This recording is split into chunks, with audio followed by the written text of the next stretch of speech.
I think it was a very, very impressive Congress, and it comes really very much in time. It's a timely event because Marxism is about capitalism and its crisis also, and its contradictions. And what we now experiencing is a period of deep contradictions and increasing critical developments. So I think it is a very timely, has been a very timely event. And I was very impressed by the broad range of themes which were addressed in the Congress.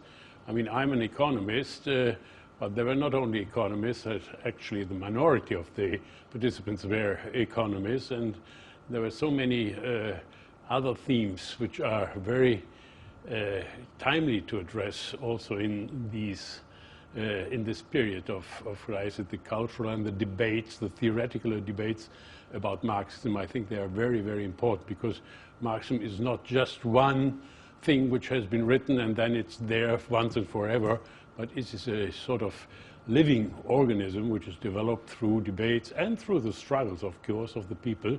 And that was a very good picture.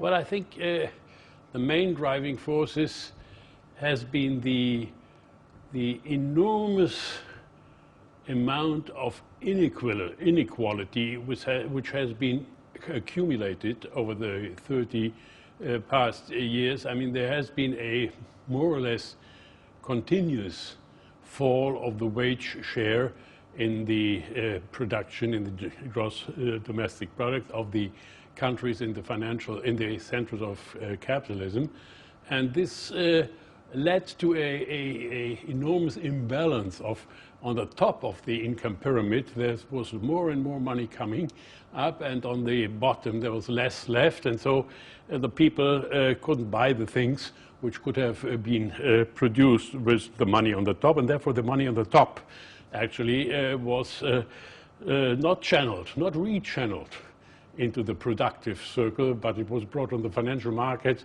where it sort of engaged in speculation.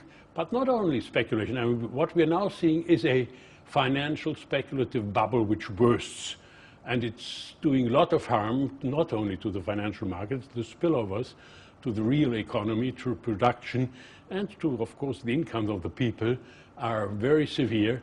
But don't forget that we should never forget that the financial investors, who are the central agents of capitalist development in this period, they have a number of strategies at their disposal, and speculation is just one. The other one is engaging in shareholder activism, that is putting pressure on management and firms to extract more surplus value from the workers and employees. And that brings the profit rate up again, which was falling. And on the other hand, they have a third strategy. This is saying to the government, look, we have $10 billion to invest. What do you, government, do that we invest them here and not there and there and there? And then the governments are sort of precipitating themselves to make the financial place of the specific country attractive for financial investors by cutting tax rates, by privatizing public services and so on. That is a strategy. And with the bursting of the financial speculative bubble, these strategies have not gone. They will be continued. So we have to do more than just regulating financial markets, which is important. I think there are mainly three basic counter strategies against the strategies of finance-led capitalism, as we can call it. Of course, the first one is to sort of get along with financial markets, to tame financial markets, to sort of push back the dominance of finance in the economic development. That is to put more stability on the financial markets via financial market policies. I mean, what they did in the summit in Washington, that was nothing. That was just hot air. But there should be energetic reforms of financial markets. For instance, preventing banks from trading in securities. The business of banks is to keep up the payment system, to secure credit provision and to make safe deposits for the savers. But then, I mean, there is the second strategy is to protect firms and the employees of firms from the sort of exploiting and loitering strategies of financial market and the financial investors. So there must be much more sort of rights, workers' rights, employees' rights in the firms, including a veto rights in the case of takeovers and acquisitions and so on and so on. And the third strategy is to prevent financial investors from blackmailing governments. So saying, well, we don't want that financial investors have an impact on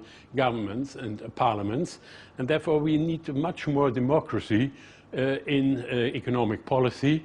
This has been pushed completely back, and there is this wave of attacks of neoliberalism against the remnants of democracy in economic policy. I think this has to be restored. And the bottom line, actually, is, I mean, to reverse the factors which are at the roots of this finance-led capitalism, and that is the redistribution of income from bottom to top has to be reversed to a redistribution from top to bottom, and the privatization of the pension system, which has also contributed to a huge accumulation of private capital.